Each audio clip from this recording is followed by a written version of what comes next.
Selamat berjumpa kembali Bapak, Ibu, dan Saudara-saudara di minggu kedua bulan Juli tahun 2020 ini. Ya, seperti kita ketahui bersama-sama bahwa bulan Juli adalah bulan keluarga bagi GKMI. Karena itu pada hari ini kita akan menyanyikan lagu-lagu yang bernuansa keluarga. Mari kita nyanyikan pujian kita untuk membuka ibadah kita pada hari ini. Aku dan seisi rumahku akan memuji dan memuliakan-Mu ya Tuhan.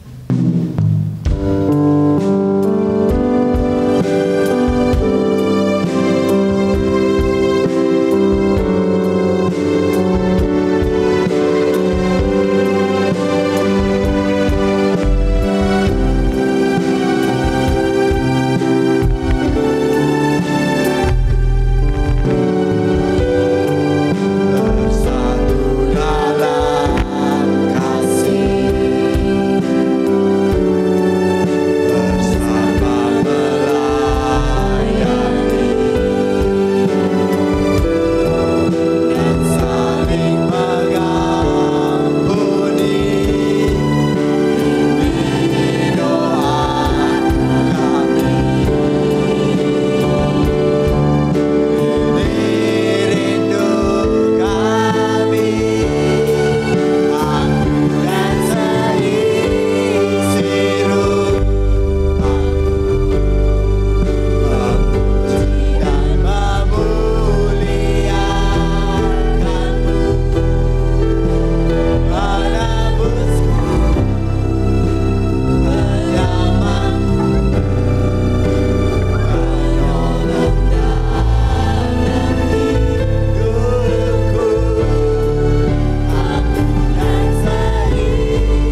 Kebaktian kita pada hari ini, minggu yang kedua di dalam bulan keluarga ini, kita alaskan di dalam nama Allah, Sang Pendamai Ciptaan, melalui putranya Tuhan Yesus Kristus.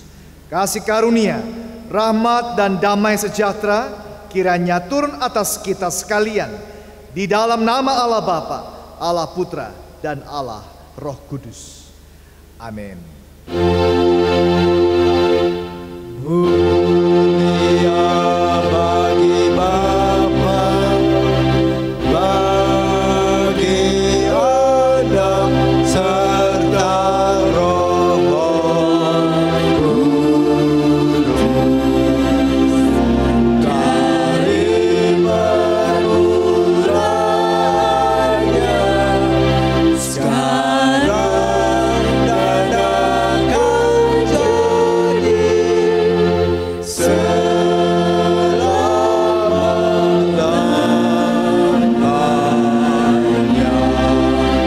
Amin. Efesus 5 ayat 33. Bagaimanapun juga bagi kamu masing-masing berlaku.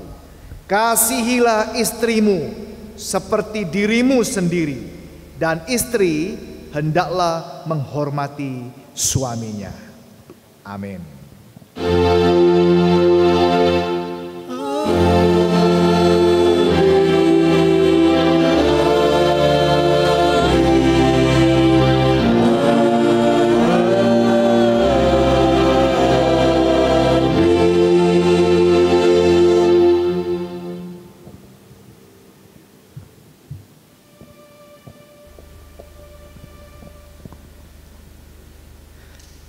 Ya, saat beberapa waktu yang lalu saya sempat curhat-curhat dengan rekan-rekan ya, dan mereka mengatakan satu hal yang sangat menarik ya, yaitu bahwa justru di saat-saat pandemi corona ini keluarga itu bisa berkumpul bersama-sama ya. Jadi tadinya anaknya ada yang bekerja, ada yang sekolah ya, suaminya bekerja, jarang kumpul di rumah bareng-bareng begitu ya.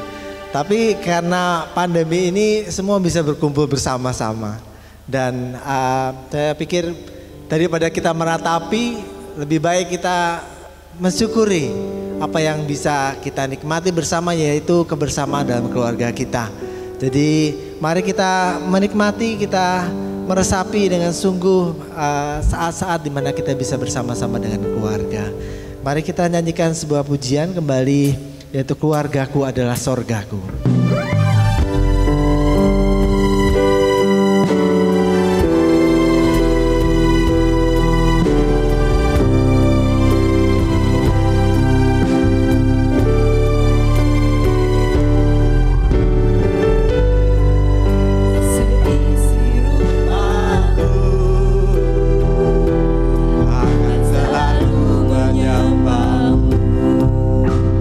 Tuhan dan Raja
siapkan diri kita mendengarkan firman Tuhan.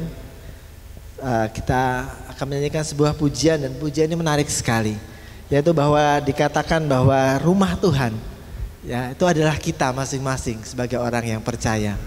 Jadi Tuhan tidak hanya berdiam dalam sebuah gedung, ya, tapi Tuhan berdiam di dalam diri kita masing-masing. Dan hati kita ini adalah rumah Tuhan, ya. Kita akan nyanyikan pujian ini bersama-sama. Hati ini rumahmu.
Mari kita satukan hati di dalam doa sebelum memulai pemberitaan firman Tuhan pada pagi hari ini.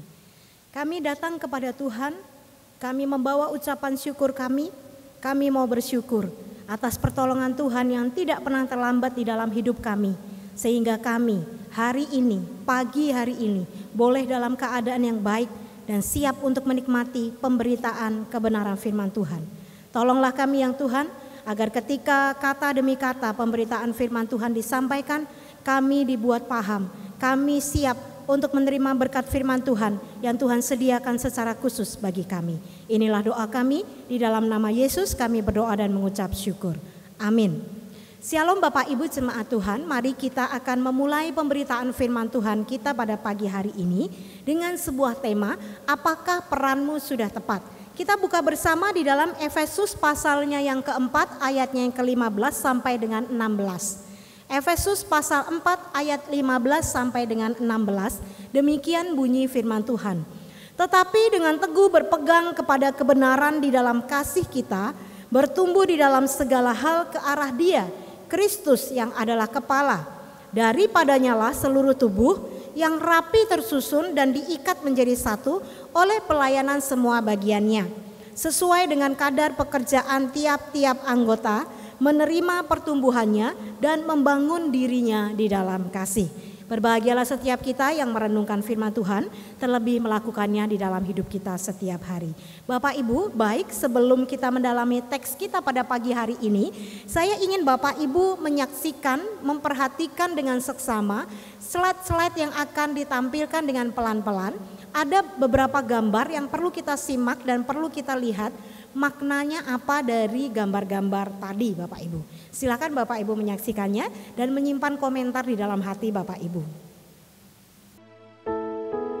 Ku ikuti panggilanmu, ku percaya.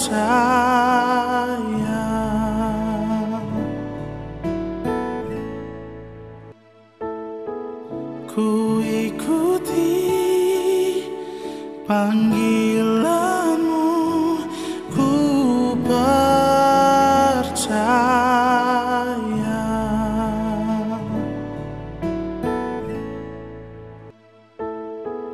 Ku ikuti panggilanmu, ku percaya.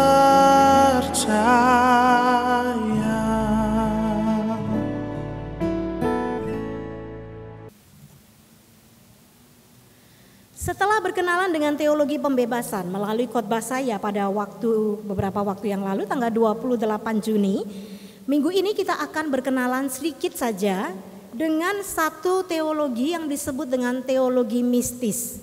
Kita jangan takut dulu, kita jangan paranoid dulu ya. Kita begitu dengar mistis itu beda sekali dengan yang namanya mistik. Kalau mistik kita akan selalu berbicara tentang hal-hal yang sifatnya itu baunya klinik ya, atau hal-hal yang supranatural yang klinik seperti itu. Tetapi teologi mistis atau dengan satu istilahnya mistik teologi ini umurnya jauh lebih tua daripada teologi pembebasan yang beberapa waktu lalu sempat kita bahas Bapak Ibu. Teologi pembebasan baru dicetuskan pada abad 19. Nah, teologi mistis ini adalah teologi yang dicetuskan pada abad ketiga. Bahkan teologi ini selalu dikatakan sebagai pendekatan awal dari para penafsir Alkitab pada masa-masa awal dahulu. Teologi mistis adalah cabang resmi teologi Bapak Ibu ya. Ini cabang resmi, jangan khawatir. Ini bukan aliran sesat begitu ya. Dan dia adalah anak asli bukan anak pungut, jadi ini adalah cabang resmi dari teologi yang dipelajari secara resmi. Bahkan bisa Bapak Ibu kalau tertarik berminat silakan mempelajarinya lebih dalam lagi. Tanpa berpanjang-panjang lagi kita akan langsung masuk apa yang dimaksud dengan teologi mistis. Teologi mistis adalah teologi yang memandang sebuah teks Alkitab dari sudut pandang pengalaman rohani secara pribadi dalam kedekatan kita dengan Tuhan Bapak Ibu. Jadi ini betul satu pengalaman rohani yang sifatnya itu pribadi. Oleh karena itu tidak jarang ketika kita ini sedang berbicara berkaitan dengan pengalaman pribadi, pada titik tertentu kita tidak bisa memahami maksudnya itu apa pengalaman itu. Itulah yang dikatakan pengalaman mistis Bapak Ibu. Karena itu sifatnya pribadi, hanya pribadi yang bersangkutan yang memahami benar makna yang terkandung di dalam pengalaman itu. Mari kita melihat Efesus 4 ayat 15 sampai 16 dan teologi mistis. Apa yang ada atau apa yang muncul di dalam pikiran Bapak Ibu Saudara ketika Bapak Ibu menyaksikan slide-slide yang ditampilkan pada awal pemberitaan firman Tuhan tadi? Tentu reaksi kita bermacam-macam ya Bapak Ibu. Mungkin ada saja yang berkomentar setelah melihat slide tadi, Bapak Ibu berkomentar biasa saja ya. Sekarang laki-laki dan perempuan itu setara. Tapi mungkin juga ada yang berkomentar ya, kurang pas gambar itu. Ada laki-laki wajar melakukannya, tetapi ada kayaknya nggak pantas deh laki-laki melakukannya. Tapi mungkin juga ada yang berkomentar, keterlaluan, tidak pantas, memalukan mungkin dan lain sebagainya. Bisa jadi saja komentar-komentar itu muncul Bapak Ibu. Kita akan melihat bagian ini. Kita akan kembali kepada Efesus 4 ayat 15 sampai 16 yang tadi kita baca bersama. Bagian ini menurut saya adalah bagian yang sangat mistis Bapak Ibu. Mengapa demikian? Bagian ini berkaitan erat dengan Efesus 5 ayat 22 sampai 23 yang berbunyi khusus untuk suami dan istri. Coba kita perhatikan ayat ini Bapak Ibu. Mari kita buka. Surat Paulus kepada jemaat di Efesus pada Efesus 5 ayat 22 sampai 23 menuliskan demikian. Hai istri, tunduklah kepada suamimu seperti kepada Tuhan. Karena suami adalah kepala istri sama seperti Kristus adalah kepala jemaat. Dialah yang menyelamatkan tubuh. Juga pada ayat yang ke-25 demikian firman Tuhan. Hai suami, kasihilah istrimu sebagaimana Kristus telah mengasihi jemaat dan telah menyerahkan dirinya baginya. Perhatikan tulisan Paulus yang lain Bapak Ibu di dalam 1 Korintus 6 ayat 17. Demikian firman Tuhan. Tetapi siapa yang mengikatkan dirinya kepada Tuhan menjadi satu roh dengan dia. Kepala adalah gambaran Kristus dan juga suami. Tubuh adalah gambaran jemaat dan istri. Demikian pula Kristus dan suami adalah kepala dan jemaat dan istri adalah tubuh. Dan hubungan Kristus jemaat, kepala tubuh dan suami istri ini yang disebutkan Paulus dengan satu istilah mega mysterion atau great mystery, misteri atau rahasia besar yang agung Bapak Ibu.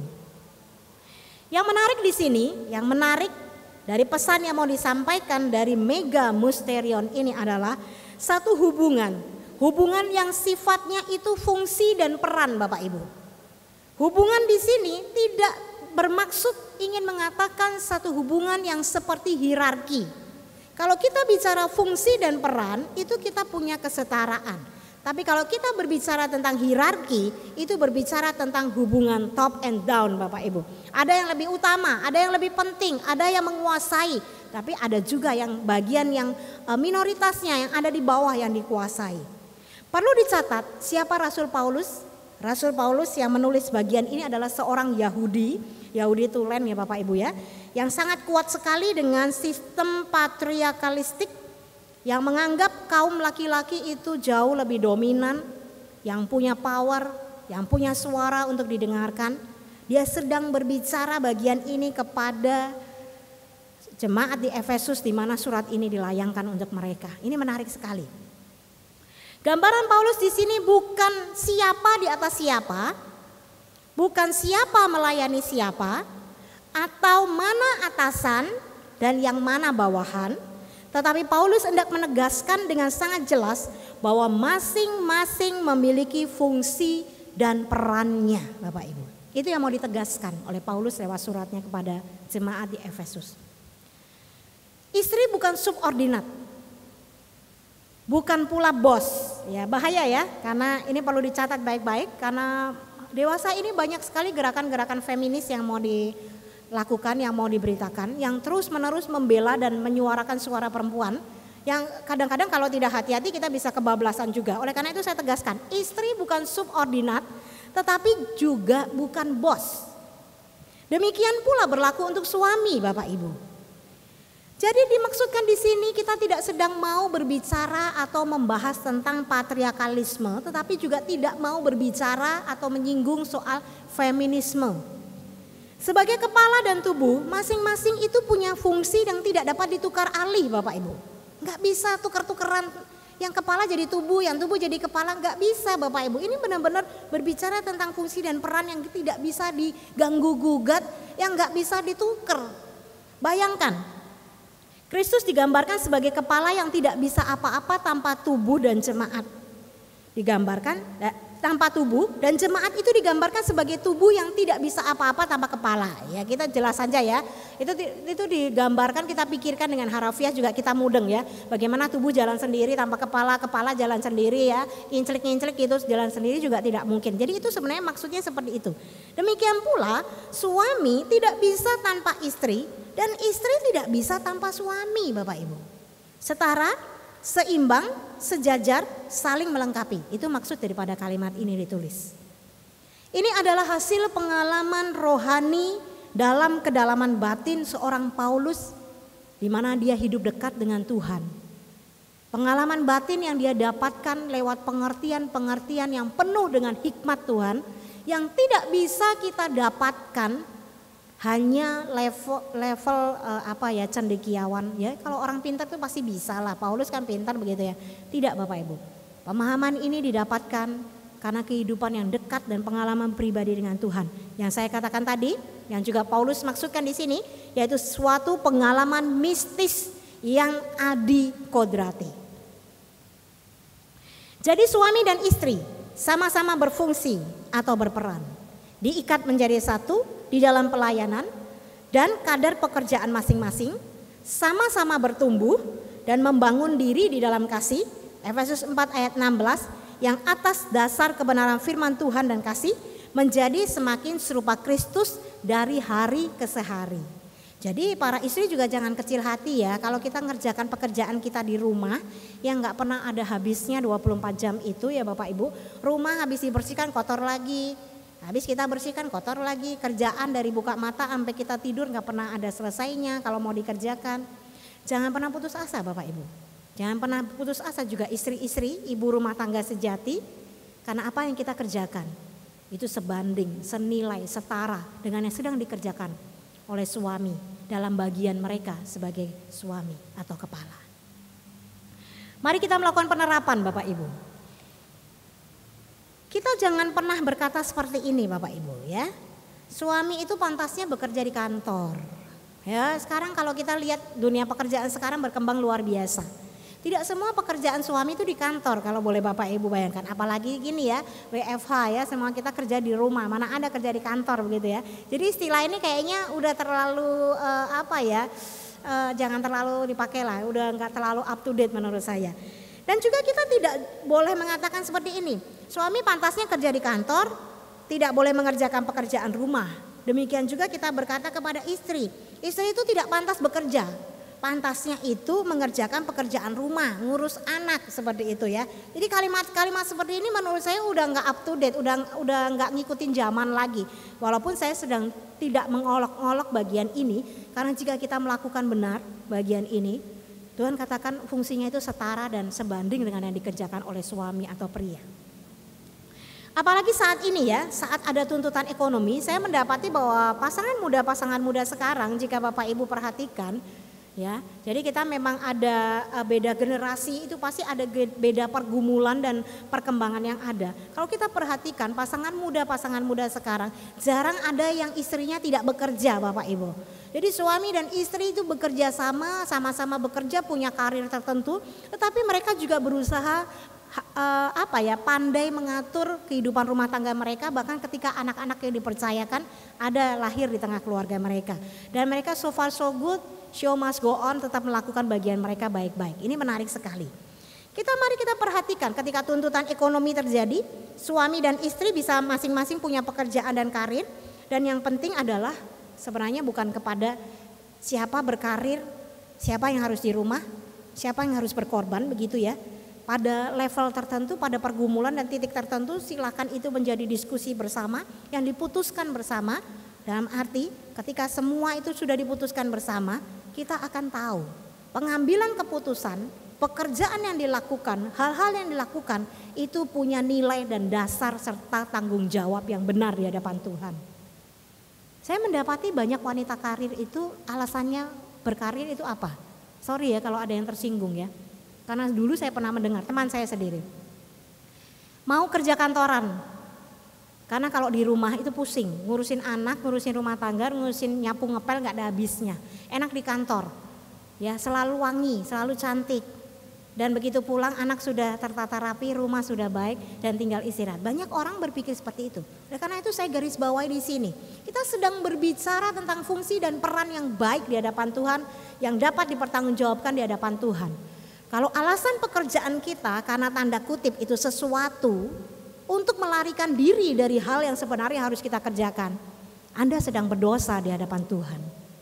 Tetapi jika pengambilan keputusan ini berdasarkan keputusan bersama yang terus menerus berakar kepada kebenaran firman Tuhan yang kita renungkan pada pagi hari ini, jangan khawatir Bapak Ibu, apapun fungsi dan peran yang kita kerjakan dengan penuh tanggung jawab di hadapan Tuhan, itu membawa sukacita di hadapan Tuhan. Oleh karena itu Bapak Ibu, saya katakan tadi di awal, perenungan ini sangat mistis sifatnya dan rohani. Oleh karena itu jika kita tidak pernah mau melakukannya, kita tidak akan mendapatkan pengalaman mistis itu di dalam hidup kita. Karena mistis dan rohani itu punya konsekuensi yang nilainya juga rohani secara pribadi. Pengkhotbah 4 ayat 12 menuliskan, dan bila mana seorang dapat dikalahkan, 2 orang akan dapat bertahan. Tali 3 lembar tak mudah diputuskan. Saat suami dan istri bekerja sama, itu ada satu kekuatan yang luar biasa. Dan ketika kekuatan ini mungkin di dalam perjalanan ke depan, di dalam pernikahan ini ada pasang surut dan naik. Percayalah, ada satu tali lagi yang dapat Bapak Ibu andalkan untuk menjadi pengikat yang akan menolong Bapak Ibu bekerja sama, bahu membahu, saling mendukung, saling membantu, yang akan memperkuatkan, yang akan menguatkan, yang akan mempersatukan, bahkan yang akan meneguhkan, yaitu Tuhan sendiri. Inilah yang disebut dengan unio mistia, kesatuan yang sifatnya mistis. Akan ada satu kesatuan di mana suami istri, ikatan ini tidak ada yang dapat memisahkannya. Bagaimana seorang suami punya ikatan yang luar biasa kepada istrinya, dan seorang istri yang punya ikatan yang luar biasa kepada suaminya. Itulah yang disebut dengan misteri. Tidak ada rumah tangga yang sempurna Bapak Ibu. Tidak ada rumah tangga yang tidak diwarnai dengan percecokan, adu pendapat, ataupun juga dengan segala hal yang sifatnya merenggangkan sebuah hubungan. Tetapi kita mendapati sampai hari ini ada begitu banyak rumah tangga baru yang sedang dijalani. Itu artinya perjalanan kehidupan suami istri yang penuh misteri menyisakan satu misteri yang menarik untuk kita jalani dan kita nikmati. Kita buka misteri itu untuk kita melihat ada tangan Tuhan yang luar biasa yang sedang mengerjakan dan merenda karya yang baik di dalam perjalanan misteri kehidupan rumah tangga Bapak Ibu. Selamat menikmati perjalanan penuh misteri. Selamat menikmati berkat Tuhan di balik misteri-misteri ilahi yang dibukakan buat Bapak Ibu Saudara. Dan silakan menikmati bahwa Allah yang kita percaya adalah Allah yang senantiasa mendatangkan kebaikan bagi setiap kita yang percaya penuh dan berharap hanya kepadanya. Mari kita satukan hati di dalam doa. Kami mau menikmati janji firman Tuhan yang kami dengar pada pagi hari ini. Bagian kami adalah mengerjakan dengan baik apa yang menjadi fungsi dan peran kami. Tuhan berkatilah suami-suami yang ada di dalam segala tanggung jawab dan peran mereka. Setiap pekerjaan dan usaha mereka Tuhan berkati. Berkatilah istri, apapun yang menjadi tugas dan tanggung jawab mereka, Tuhan berkati. Sehingga lewat setiap pekerjaan tangan yang dikerjakan dengan takut akan Tuhan, lewat tangan-tangan yang istri-istri yang takut akan Tuhan, Tuhan akan membukakan berkat. Tuhan akan menyingkapkan misteri ilahi di dalam keluarga GKMI Semarang. Dan biarlah mereka melihat bahwa ada campur tangan Tuhan yang luar biasa di dalam kehidupan mereka. Tuhan, kami bersatu hati, kami mau berdoa agar kebenaran firman Tuhan yang kami renungkan, yang kami dengar, sungguh tidak pernah berlalu dengan sia-sia. Ada Roh Kudus yang akan terus memberikan pemahaman baru, bahkan terus menerus firman yang kami dengar menjadi rema, menjadi kekuatan. Jika satu saat nanti badai kehidupan rumah tangga itu datang, biarlah firman Tuhan yang terus menerus akan meneguhkan dan menguatkan, karena Engkau menjadi pengikat di dalam kehidupan perjalanan rumah tangga jemaat-Mu di tempat ini. Inilah doa kami, di dalam nama Yesus kami berdoa dan mengucap syukur. Haleluya, amin. Mari kita satukan hati dalam doa, kita akan menaikkan pokok-pokok doa syafaat kita pada pagi hari ini. Di tempat Bapak Ibu masing-masing, kita akan berdoa bagi jemaat yang sampai hari ini kita masih belum bertemu, dan kita akan mendoakannya bersama di tempat Bapak Ibu. Mari kita berdoa. Kami mau berdoa untuk keluarga-keluarga GKMI Semarang ya Tuhan. Mulai dari yang tertua sampai dengan yang termuda. Mulai dari orang tua sampai dengan anak-anak, keluarga demi keluarga. Pasangan-pasangan hidup keluarga-keluarga GKMI Semarang. Dimanapun mereka berada, kami mau berdoa. Kasih Tuhan yang tak terbatas menjadi pengikat yang sempurna di dalam kehidupan rumah tangga. Tidak ada rumah tangga yang sempurna ya Tuhan. Oleh karena itu kami butuh Engkau yang sempurna, yang akan menyempurnakan kehidupan rumah tangga yang dijalani dengan penuh cinta di hadapan Tuhan. Dan tolonglah ya Tuhan, agar Engkau yang membukakan tingkap-tingkap langit untuk boleh memberkati keluarga-keluarga ini lewat setiap usaha dan pekerjaan mereka. Kami berdoa untuk keluarga yang merayakan ulang tahun. Kami berdoa untuk pribadi-pribadi yang merayakan ulang tahun. Tuhan kiranya terus menambahkan damai, sejahtera, dan sukacita, membuat hidup mereka berhasil, dan apa yang menjadi kerinduan mereka Tuhan yang berkati. Mereka yang dalam studi, Tuhan berkati studinya. Dalam setiap pekerjaan, Tuhan berkati pekerjaan mereka. Dan pada akhirnya kami juga berdoa bagi bangsa dan negara kami. Tuhan yang Engkau yang pulihkan bangsa ini, agar bangsa ini boleh berangsur-angsur membaik dan COVID boleh berlalu di tengah bangsa dan negeri kami. Inilah doa kami ya Tuhan, di dalam nama Tuhan Yesus kami berdoa dan mengucap syukur. Haleluya, amin. Setelah kita mendengarkan firman Tuhan, kita akan memberikan persembahan kita. Kita dapat memberikan persembahan melalui rekening gereja yang sudah tertera pada layar. Bisa juga kita memberikannya melalui kotak persembahan yang telah disediakan di gereja dan bisa memasukkannya selama jam kantor. Kita bisa juga memberikan persembahan melalui kode QRIS atas nama GKMI Semarang yang tertera di layar. Bisa jemaat melakukan pembayaran dengan scanning via OVO, GoPay, BCA dan lain sebagainya. Mari kita akan memberikan persembahan kita. Kita nyanyikan pujian bersama-sama, kami dan seisi rumah kami akan menyembah dan memuji-Mu ya Tuhan.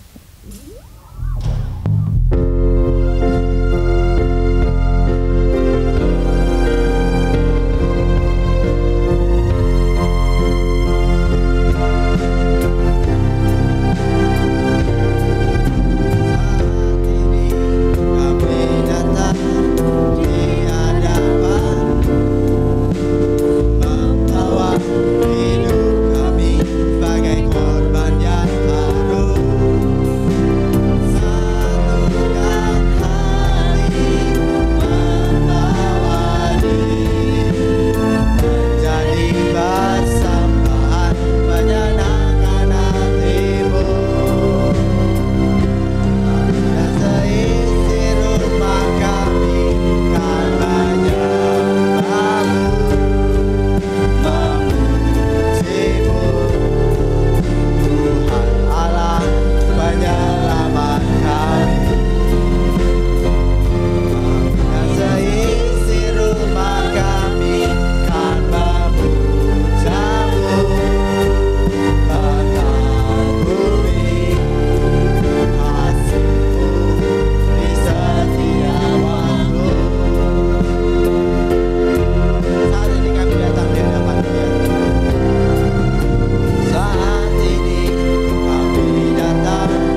kita akan mengakhiri ibadah kita. Mari kita akan nyanyikan sebuah pujian penutup sebelum kita mengakhiri seluruh rangkaian ibadah ini. Kita menyanyikan pujian bersama keluargaku melayani Tuhan.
Sebagai jemaat Mennonite, kita bersama-sama mengikrarkan komitmen kemuridan.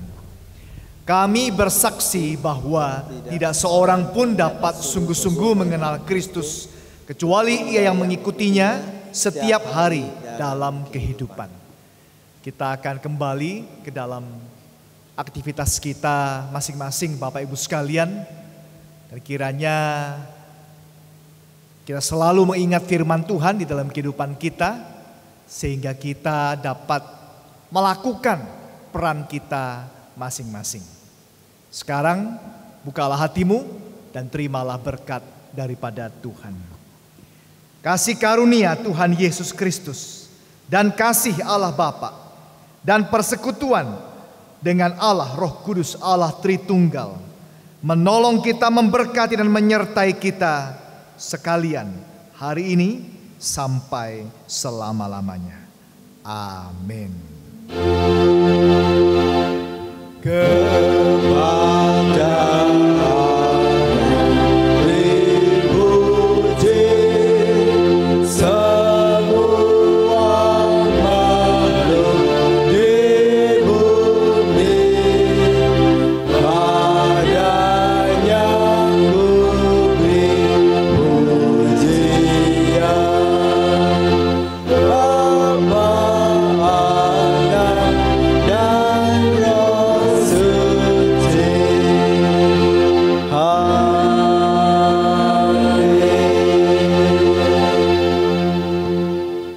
kebaktian kita sampai di sini.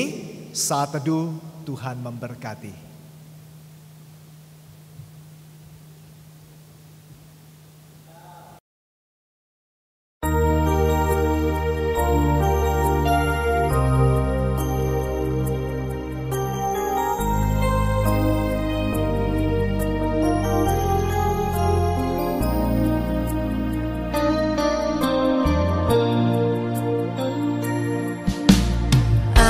Dan seisi rumahku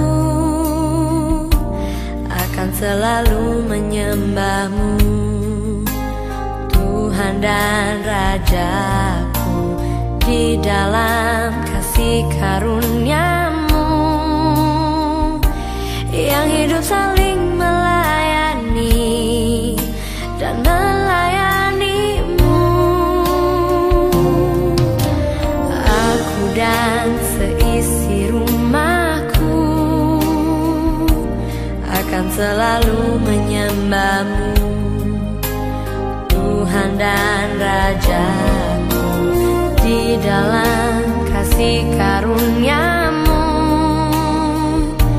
yang hidup saling melayani dan melayani-Mu.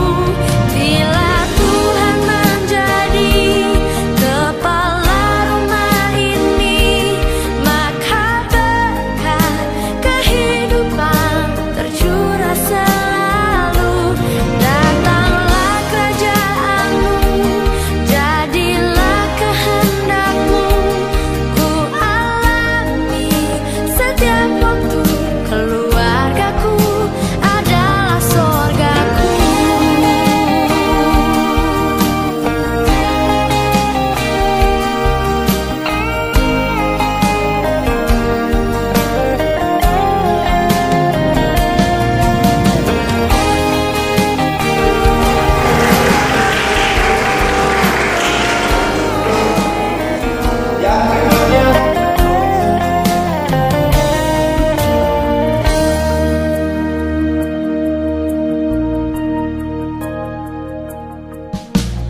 Aku dan seisi rumahku akan selalu menyembah-Mu, Tuhan dan Raja.